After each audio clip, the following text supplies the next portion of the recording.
রাজধানীর আফতাবনগরে জমকালো আয়োজনের মাধ্যমে উদযাপিত হলো হাজার বন্ধুর কাশফুল আড্ডা 2024।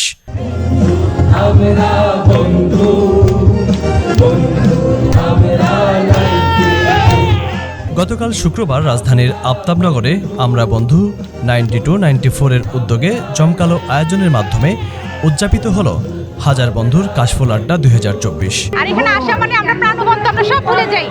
বন্ধুদের পেয়ে প্রাণবন্ত হয়ে আমরা মানে আগের সেই সময় ফিরে যাই। মনে হয় না যে আমাদের কোনো বয়স হয়েছে।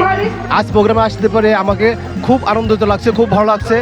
আমরা বন্ধু 92-94 এর অ্যাডমিন জনাব মোহাম্মদ রফিকুল ইসলাম রাসেল অনুষ্ঠানের শুভ উদ্বোধন করেন। এ সময় সুন্দর আয়োজনের জন্য আয়োজকদের ধন্যবাদ দেন উপস্থিত বন্ধুরা। মনে হচ্ছে আমরা সেই 15-16 বছরে ফিরে চলে গেছি। অনুষ্ঠানের শুরুতেই আমরা বন্ধু 92-94 এর সূচনা সঙ্গীত বন্ধু আমরা বন্ধু বন্ধু আমরা 92 পরিবেশন করা হয়।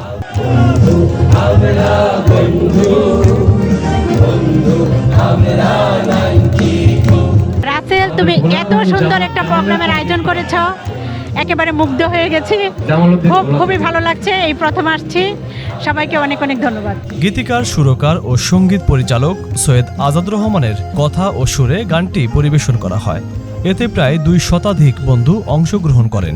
না, আমার কাছে মনে হয় আমার বয়স 19, এরকম মনে হয়। মনোমুগ্ধকর পরিবেশে উল্লাসে মেতে ওঠেন বন্ধুরা। একসাথে সকল বন্ধুদের পেয়ে বাঁধভাঙা আনন্দে মেতেছিল পুরোটা সময়। সবাই একসাথে হচ্ছে, এটার অনুভূতি অনেক আনন্দের, অনেক।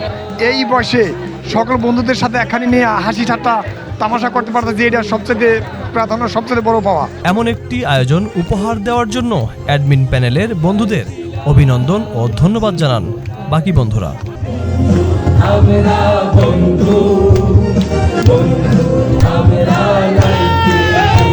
এদিনে সকল বন্ধুদেরকে কাছে পেয়ে শৈশবকে ফিরে পাওয়ার আনন্দ অনুভব করেন অনেকেই।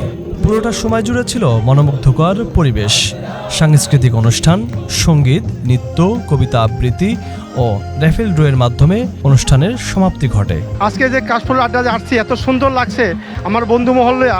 আমার কাছে মনে হয় যে আমার কাছে এত আনন্দ তো আমি এ ভাষায় প্রকাশ করতে না। খুব ভালো লাগছে, নিজেকে সেই ছোটবেলায় নিয়ে যাচ্ছি, সেই 92-এ চলে যাচ্ছি। শামীমুজ্জামান বিশাল, ঢাকা নিউজ 24, ঢাকা, বাংলাদেশ।